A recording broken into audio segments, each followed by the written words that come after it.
हाय, कसे आहात सर्वजण? स्वागत आहे तुमचं नवीन एका ब्लॉगमध्ये. तर आज मी बनवत आहे चकोल्या. त्याचीच रेसिपी मी आज तुमच्यासोबत शेअर करणार आहे.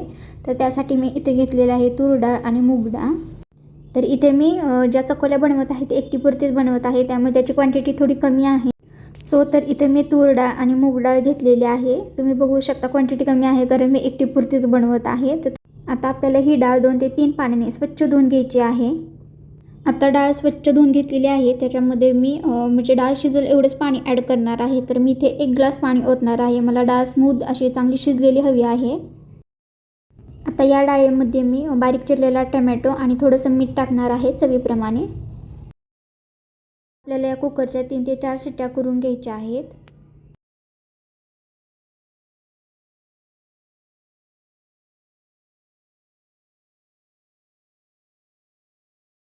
A few moments later. आपली डाळ शिजून झालेली आहे. आता एका साईडला मी कणिक मळत आहे. तर मी एका चपातीची कणिक मळणार आहे. यामध्ये मीठ टाकून थोडं थोडं पाणी करून आपल्याला घट्ट अशी कणिक मळून घ्यायची आहे. कणिक मळून झालेली आहे. आता याच्यावरती झाकण ठेवून आपण 15 मिनिटं ती भिजण्यासाठी ठेवून देऊयात. डाळ पण आपली शिजलेली आहे. आता फोडणी देऊन घेऊया. एका कढईमध्ये तेल ओतून त्यामध्ये आपल्याला मोहरी, जिरे, कढीपत्ता असेल तुमच्याकडे तर कढीपत्ता टाकू शकता. ते छान असं तडतडून घ्यायचं आहे. त्यानंतर बारीक चिरलेली हिरवी मिरची, टेचलेला लसूण.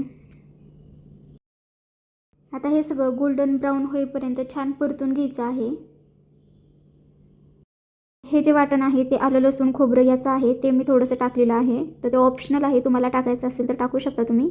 ते छान असं स्मॅश करून परतून घेणार आहोत. त्यानंतर यामध्ये आपल्याला मसाले ॲड करायचे आहेत.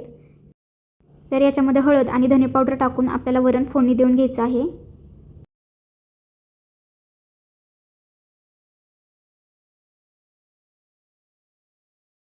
तर कणिक ही आपली चांगली भिजलेली आहे. आता याची चपाती लाटून घेऊया आपण. चपाती आपली लाटून झाली आहे. आता आपण हिला कट करून घेणार आहोत. वरण आपलं शिजलेलं आहे. आता याच्यामध्ये हे जे चपातीचे आपण कट केलेले पीसेस आहेत ते याच्यामध्ये टाकणार आहोत. 10 मिनिटं शिजून घेणार आहोत. ते वरून अशी बारीक चिरलेली कोथिंबीर आणि 10 मिनिटात आपण हे छान असं शिजून घेणार आहोत.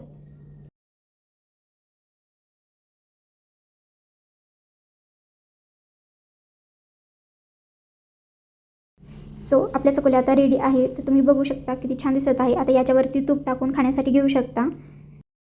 तुम्हाला ही रेसिपी कशी वाटली नक्की शेअर करा. Thank you for watching. बाय. चला भेटूया नेक्स्ट व्हिडिओमध्ये.